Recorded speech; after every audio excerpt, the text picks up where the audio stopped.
Superstar Shakib খানের blockbuster cinema পরপর 3টে সিনেমায় সুপারহিট হয়ে গেছে এবং এই সিনেমার শুধু সিনেমাই নয়, সিনেমার গানও একদম সুপারহিট হয়ে গেছে।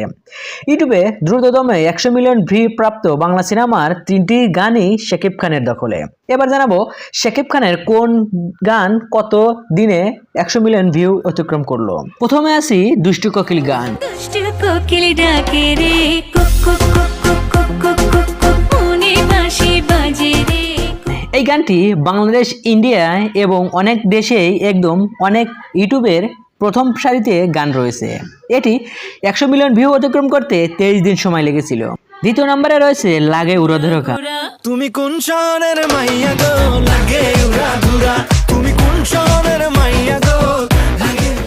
এই গানটি ইউটিউবের দ্রুততম 100 মিলিয়ন ভিউ অতিক্রম করতে 42 দিন সময় লেগেছিল। এটিও বাংলাদেশের একদম দ্বিতীয় ট্রেন্ডিং গান। 3 নম্বরে রয়েছে প্রিয়তমা সিনেমার ও প্রিয়তমা গান। তোমাকে জানিয়ে দিলাম ও প্রিয়তমা, ও প্রিয়। এটি বাংলাদেশের দ্রুততম সময়ে 100 মিলিয়ন ভিউ অতিক্রম করতে 90 দিন সময় লেগেছিল।